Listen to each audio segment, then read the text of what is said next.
Assalamualaikum warahmatullahi wabarakatuh. Alhamdulillah alladzi bi ni'matihi tatimmus shalihat.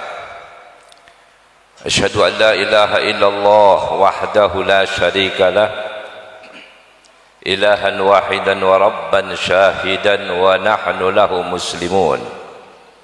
Wa asyhadu anna sayyidana Muhammadan abduhu wa rasuluh al-mab'utsu rahmatan lil alamin. Allahumma salli wa sallim wa barik ala sayyidina wa maulana Muhammad al-fatih lima ughliq wal khatim lima sabaq nasiril haq bil haq wal hadi ila siratikal mustaqim wa ala alihi wa sahbihi haqqa qadrih wa miqdarihil azim, amma ba'du. Ma'asyiral muslimin wal muslimat rahimakumullah, yang saya hormati, saya cintai para alim ulama, para kiai, para habaib, wabil khususul khusus saudara saya sendiri Al-Habib Muhammad bin Abdullah bin Ahmad Al-Kaf, begitu juga Al-Habib Abdul Qadir bin Hussein Al-Kaf, begitu juga Al-Habib Muhammad bin Salim Al-Attas, dan juga para habib yang lain, wabil khususul khusus guru kita bersama Al-Habib Ahmad bin Muhammad bin Abdullah Al-Kaf dan saudaranya Al-Habib Hussein bin Muhammad bin Abdullah Al-Kaf, dan juga para tokoh-tokoh masyarakat, Bapak Lurah ataupun Camat maupun daripada MUI, dan juga para hujat, para asatid, bapak-bapak, ibu-ibu, saudara-saudari umat baginda Rasulullah sallallahu alaihi wasallam. Alhamdulillah, kita panjatkan syukur kepada Allah yang mana pada pagi hari ini yang cerah Allah kumpulkan kita dalam satu majlis yang dimuliakan oleh Allah dan disukai oleh baginda Rasulullah sallallahu alaihi wasallam. Al-Imam As-Sirri As-Saqati, seorang wali min auliyaillah, seorang ulama besar. Beliau pernah mengatakan, man qasada mawdi'an yuqra'u fihi maulida Rasulillah sallallahu alaihi wa alihi wasallam faqad qasada rawdatan min riyadil jannah, li'annahu ma qasada dhalikal mawdi' illa li mahabbatihi li Rasulillah sallallahu alaihi wa alihi wasallam. Al-Imam As-Sirri As-Saqati pernah mengatakan bahwasanya barang siapa yang menuju mendatangi tempat-tempat di mana di situ dibacakan maulidnya Rasulullah, diperingati peringatannya maulid Rasulullah, sesungguhnya mereka itu laqad qasada mawdi'an qasada mawdi'a Rasulullah faqad qasada rawdatan min riyadil jannah, maka orang itu telah menuju daripada kebun dari kebun surga Allah subhanahu wa ta'ala. Jadi tempat-tempat di mana yang tadinya merupakan tempat biasa, tetapi dengan pembacaan maulid Nabi, maka subhanallah, tempat itu Allah jadikan kebun daripada kebun surga Allah subhanahu wa ta'ala. Artinya apa kok dijadikan kebun surga sedangkan kita masih seperti ini? Allah berikan kepada kita as-sakinah, Allah berikan kepada kita ketentraman saat kita hadir di majlis seperti ini. Allah berikan kepada kita ar-rahmah, yaitu sesuatu kebaikan-kebaikan kepada kita.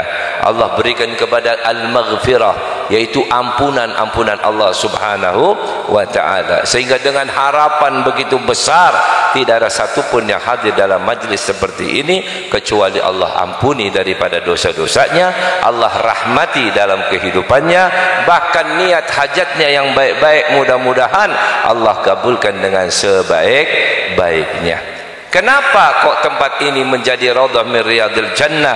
Li'annahu ma qasada dzalikal mawdi' illa li mahabbatihi li Rasulillah sallallahu alaihi wasallam. Karena tujuan utama kita datang kemari ini bukan apa-apa, tetapi karena mahabbah, cintanya kita kepada Rasulullah sallallahu alaihi wasallam. Karena yang sesungguh-sungguhnya dalam Islam ini yang paling pokok, paling penting itu adalah mahabbah. Apa artinya kehidupan kita kalau nggak ada rasa cinta? Coba kita perhatikan. Kita berumah tangga dengan istri kita solehah, istri kita taat sama kita, istri kita melayani kita dengan sebaik-baiknya, kita pun menjalankan kewajiban dengan sebaik-baiknya di dalam rumah tangga tersebut. Kemudian kedua mengatakan, wahai istriku, aku minta maaf, aku tidak mencintaimu. Hancur nggak itu rumah? Hancur nggak itu? Hancur, Pak. Loh, apa salah saya? Bukankah saya telah menjalankan kewajiban saya? Apa salah istri? Bukankah ia telah melayani dengan baik? Tapi kalimat mahabbah nggak ada. Apa kita harus memaksakan diri mahabbah? Tidak ada. Apa artinya hidup seperti itu? Apa artinya? Lebih bagus istri kita masih kurang ajar, Pak. Istri kita ngebantai, istri kita ngelawan, kadang-kadang gak ngelayanin, kadang-kadang gak ngenakin, tapi cintanya sama kita luar biasa. Kita pun cinta sama dia. Kira-kira enak gak hidupnya? Enak, Pak. Soal masalah rumah tangga kita, biar gonjang-ganjing itu wajar, tapi harus dilandasi dengan mahabbah. Maka dari itu Allah yang mengatakan, wa ja'ala bainakum mawaddatan warahmah. Dijadikan dalam rumah tangga itu adalah mawaddah, cinta kasih sayang, rahmah kasih sayang. Adanya cinta, adanya kasih sayang. Makanya dengan cinta kasih sayang itu kekurangan istri pun nggak jadi masalah, kekurangan suami pun tidak menjadi masalah. Mengapa seperti itu? Karena ada yang namanya mahabbah, ada cinta, Pak. Ini dalam rumah tangga istri dengan suami. Ya, siapa sih diantara kita yang nggak pernah cekcok sama suami istri? Pasti ada. Boleh kita kadang-kadang bermasalah. Yang nggak boleh jangan sampai kehilangan cinta. Nah, ini yang jadi masalah. Kalau rumah tangga kita sehebat apapun, sebaik apapun, kalau nggak ada mahabbah, selesai, nggak ada artinya sama sekali. Begitu juga antara orang tua dengan anak. Biar anak setaat apapun kepada orang tuanya, orang tua tanggung jawab seapapun kepada anaknya, kalau tidak ada rasa mahabbah diantaranya, apa artinya rumah tangga tersebut? Begitu juga guru dengan murid. Biar setaat-taatnya murid kepada guru, biar sebaik-baiknya guru mendidik kepada muridnya, kalau nggak ada mahabbah, apa artinya itu semua? Apa artinya itu semua? Begitu juga kita sebagai umat Nabi Muhammad sallallahu alaihi wasallam. Apa artinya kita menjadi umat Nabi Muhammad? Biar kita taat setaat-taatnya kita, biar kita bagaimanapun mengamalkan ajaran Nabi. Tapi kalau kita tidak cinta sama Nabi, selesai, Pak, nggak ada artinya apa-apa. Dan juga Nabi sallallahu alaihi wasallam, biar Nabi yang mendidik kita, mengajarkan kita, membimbing kita, memberikan petunjuk segala-galanya dan kita amalkan. Tapi kalau Nabi nggak cinta sama kita, apa artinya itu semuanya? Begitu juga bukan cuma antara kita dengan Nabi, bahkan antara kita dengan Allah subhanahu wa ta'ala. Biar Anda pandai beribadah seibadah apapun yang Anda lakukan, tetapi kalau Anda tidak cinta sama Allah, apa artinya ibadah itu? Dan begitu juga kalau Allah subhanahu wa ta'ala memberikan kenikmatan kepada kita, memberikan rezeki kepada kita, memberikan ilmu kepada kita, memberikan kekuatan kepada kita, memberikan segala kenikmatan kepada kita, kalau Allah tidak cinta kepada kita, apa artinya itu semua? Itulah hebatnya cinta. Itulah modal yang paling utama. Makanya Nabi SAW sangat mencintai umatnya. Allah sangat mencintai kepada nabinya. Nabi Musa pernah bertanya kepada Allah, ya Rabb, mal farqu baina Musa kalimullah wa Muhammad habibullah. Nabi Musa Nabi Musa bertanya kepada Allah, ya Allah, apa bedanya Musa kalimullah, bahkan Ibrahim khalilullah, Muhammad habibullah. Apa kata Allah? Ya Musa, kalau ku jadikan engkau sebagai kalimullah, maka kau yang mencari ridhoku. Tetapi sebaliknya, kalau Muhammad habibullah, aku yang mencari daripada ridhonya Nabi Muhammad. Musa diperintahkan sama Allah, diajak berfirman sama Allah, maka sesungguhnya Musa adalah murid, wan Nabi Muhammad murad. Musa mencari ridhonya Allah. Apapun yang dilakukan Musa semata-mata mencari ridha Allah. Tapi ketahuilah, Allah sendiri yang mengatakan kepada nabinya, Allah yang mencari ridhonya ke Nabi Muhammad sallallahu alaihi wasallam. Di dunia Allah mengatakan, wala saufa yu'tika rabbuka fatardah. Semua umat Islam hafal, semua umat Islam tahu bahwasannya Allah subhanahu wa ta'ala akan memberikan kepada nabinya sampai nabinya itu ridho. Nanti di akhirat pun Nabi ditanya sama Allah subhanahu wa ta'ala, setelah memberi syafaat kepada umatnya, menyelamatkan umatnya, bela-belain umatnya, apa kata Allah subhanahu wa ta'ala? Aradita ya Muhammad, apakah kau sudah ridho hai Nabi Muhammad? Maka Nabi mengatakan, raditu ya Rabb, aku ridho, aku ridho, aku ridho. Inilah modal utama Pak dalam kehidupan kita, adalah mahabbah kepada segala sesuatunya. Bahkan di antara sesama kita, la yu'minu ahadukum hatta yuhibba li akhihi ma yuhibbu li nafsihi. Di antara kita ini nggak ada apa-apa, nggak ada artinya. Lu baik-baik sama siapapun nggak ada artinya kalau nggak punya rasa mahabbah. Kita berteman, sama-sama teman, kita saling menghargai, saling menghormati, saling membantu, tapi nggak ada rasa mahabbah, nggak ada artinya apa-apa. Tapi kalau sudah ada namanya mahabbah, itulah modal. Sampai Allah sendiri mengatakan kepada kita, memerintahkan kepada nabinya, qul la as'alukum alaihi ajron illal mawaddata bil qurba. Sampai Nabi pun Allah memberitahu kepada Nabi, katakan hai Nabi Muhammad, kau telah memasukkan mereka ke dalam Islam, kau telah mengajarkan mereka keimanan, kau telah membimbing mereka dalam amal-amal ibadahnya. Itu semuanya harus kau bayar hai umat Nabi Muhammad, dan bayaran itu bukan yang lain kecuali mahabbah, kecuali kecintaan. Illal mawaddata fil qurba, cinta kepada keluargaku, kepada kerabatku, sanak familiku, kepada istriku, kepada sahabat-sahabatku.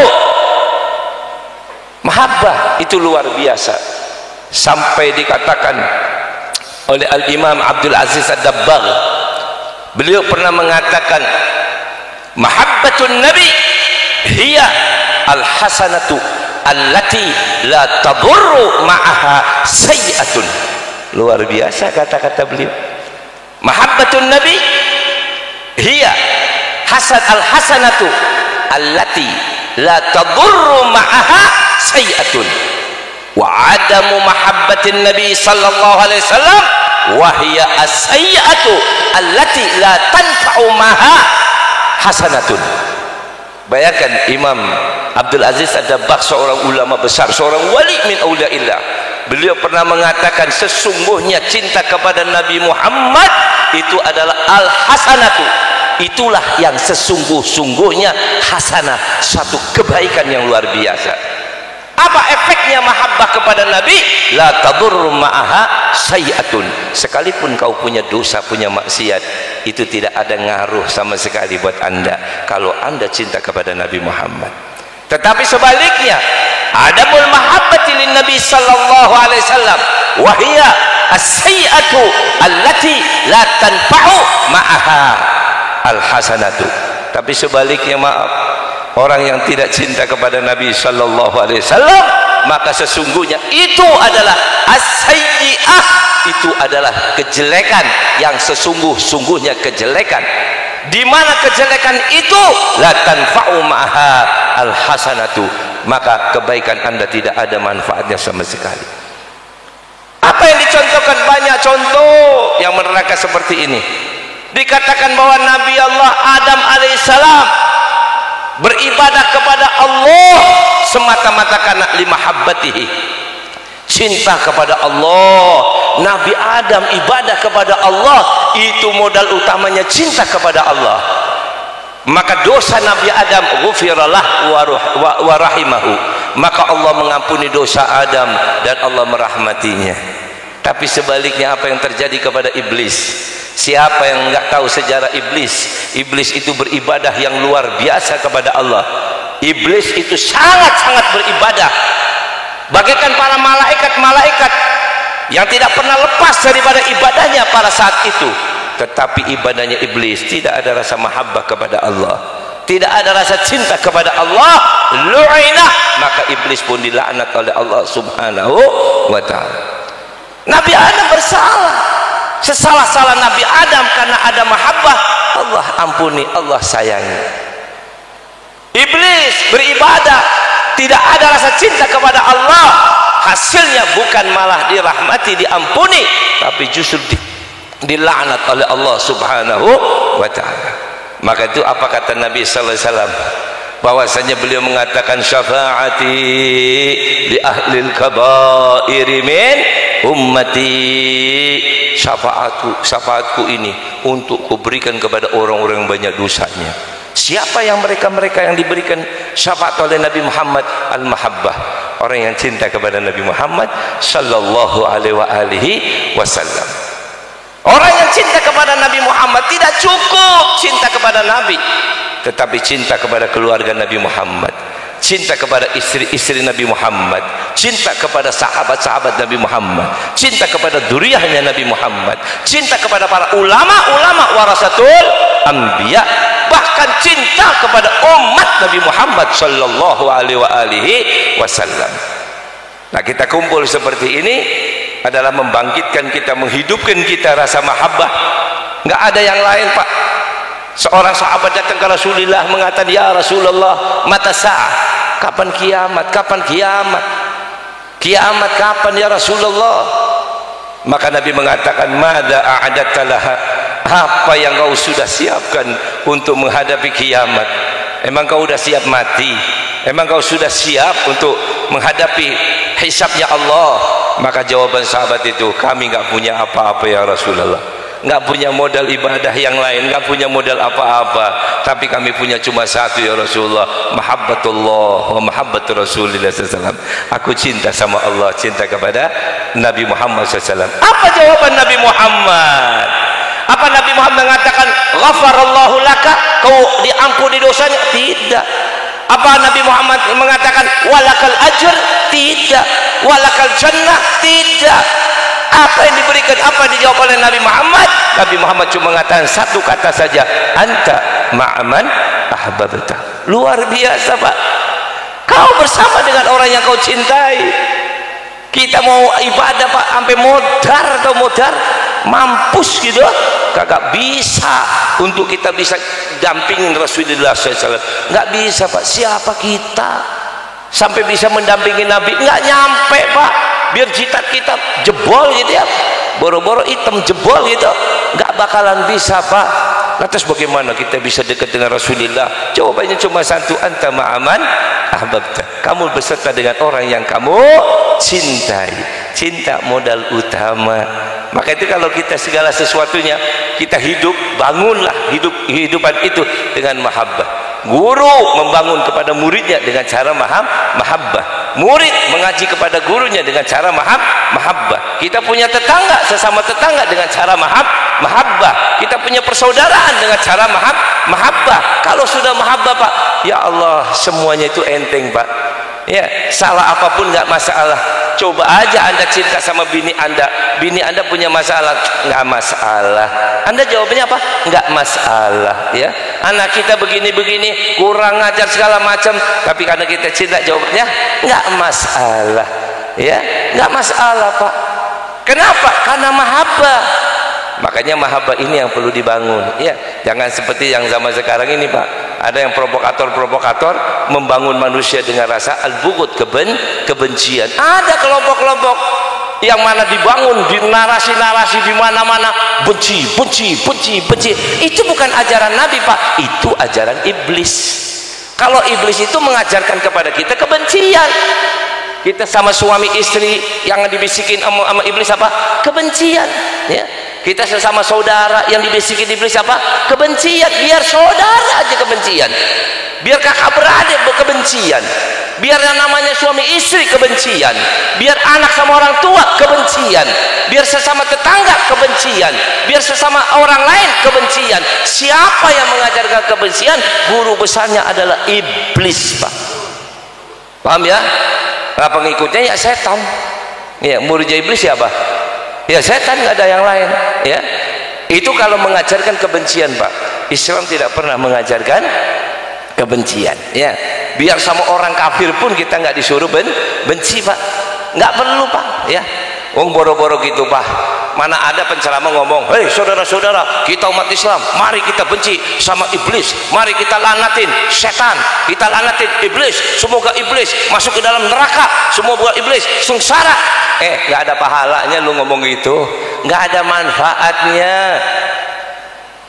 Allah yang mengajar kepada kita, memberitahu kita, innahu aduwwul lakum, dia musuhmu, fattakhiduhu aduwan, jadikan ia musuh untuk kamu tidak mengikutinya. Jangan kau ikuti iblis tersebut, jangan kau ikuti setan-setan tersebut. Tetapi kalian diperintahkan untuk apa? Fasta'id billah minasyaitonir rajim. Lawanlah mereka iblis, setan itu dengan apa? Isti'adzah. Kita berlindung kepada Allah Subhanahu wa taala dari bisikan-bisikan setan-setan yang terkutuk, yang mana mereka adalah membisikkan kepada telinga kita, kepada telinga saudara-saudara kita, rasa kebencian kepada siapapun. Dia akan mengembuskan kebencian. Maka itu bukan umat Nabi Muhammad yang menyebarkan kebencian, walaupun dia mengaku sebagai orang umat Nabi Muhammad. Karena ada namanya ulama asu, ulama-ulama yang jelek, ulama-ulama yang tidak mewarisi Nabi Muhammad, tapi yang diwarisi adalah ajaran iblis, yaitu membawa kebencian. Tapi Nabi Muhammad mengajarkan kepada kita, menyampaikan kepada kita rasa mahabbah, cinta kepada Allah dan Rasul, cinta kepada sesama umat Islam, bahkan mengharapkan kita semuanya dimasukkan ke dalam surga Allah. Maka itu khatib-khatib semua kalau doa mengatakan apa? Allahumma ghfir lil muslimina wal muslimat wal mu'minina wal mu'minat, terus al ahya'i minhum wal amwat. Kira-kira ada nggak yang doa seperti itu pakai dipilah-pilah? Muslimin wal muslimat, tapi jangan sampai yang buat si anu, muslim-muslimat tapi jangan ini anu. Ada nggak tuh? Nggak ada, Pak. Kita mengatakan ya Allah seluruh umat Islam, siapapun, masa bodoh, mau dia siapa, golongan apa, dosa apa, nggak mau tahu. Yang penting dia umat Nabi Muhammad, ampuni ya Allah dosanya. Dosa apa kita nggak perlu tahu dan kita nggak mau tahu. Itulah rasa mahabbah yang diajarkan oleh baginda Rasulullah SAW. Mudah-mudahan kita semuanya mendapat cinta daripada Allah dan Rasulnya, dan senantiasa kita cinta kepada Allah dan Rasulnya, dan kita senantiasa mencintai kepada sesama umat Nabi besar Muhammad sallallahu alaihi wasallam. Amin amin ya rabbal alamin. Wal afu minkum. Assalamualaikum warahmatullahi wabarakatuh.